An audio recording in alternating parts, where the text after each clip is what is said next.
તાલુકા પંચાયત જિલ્લા પંચાયત ભારતીય જનતા પાર્ટી વાઘનગર બેઠકનું મધ્યસ્થ કાર્યાલયનું ઉદ્ઘાટન સમગ્ર રાજ્યમાં જ્યારે સ્વરાજની ચૂંટણીનું બિગુલ વાગ્યું છે ત્યારે તાલુકા પંચાયત જિલ્લા પંચાયતનું ભારતીય જનતા પાર્ટી વાઘનગર બેઠકનું મધ્યસ્થ કાર્યાલયનું ઉદ્ઘાટન 99 વિધાનસભાના ધારાસભ્ય શિવાભાઈ ગોહિલ અને પૂર્વ કેન્દ્રીય મંત્રી આરસી મકવાણાના હસ્તે કરવામાં આવ્યું હતું.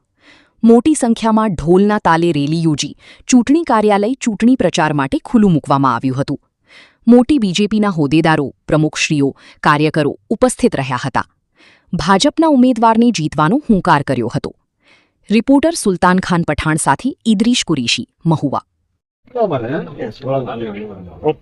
સમગ્ર ગુજરાત રાજ્યની અંદર સ્થાનિક સ્વરાજની ચૂંટણી 2026 નું રણસિંગ જ્યારે ભાજપ જિલ્લા પંચાયતની આજની આ સીટ નીચે આવતી વાઘનગર તાલુકા પંચાયતમાં મધ્યસ્થ કાર્યાલયના ઉદ્ઘાટન પ્રસંગે અમારે અહીંયા ઉપસ્થિત રહેવાનું થયું છે.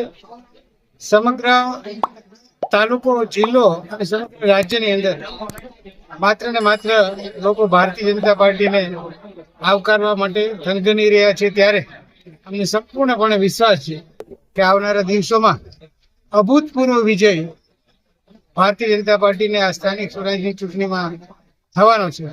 આપણે જોયું એ રીતે સૌથી વધારે બિનહરીફ થયું હોય તો રેકોર્ડ બ્રેક 700 કરતા પણ વધારે સીટો તાલુકા પંચાયત, જિલ્લા પંચાયત, નગરપાલિકા અને મહાનગર કુલ મળીને 700 કરતા વધારે એ સીટો છે એ બિનહરીફ થઈ છે. એ જ બતાવે છે કે લોકો માત્ર ને માત્ર ભારતીય જનતા પાર્ટી સાથે છે અને ભારતીય જનતા પાર્ટીને વિજયી બનાવવાના છે.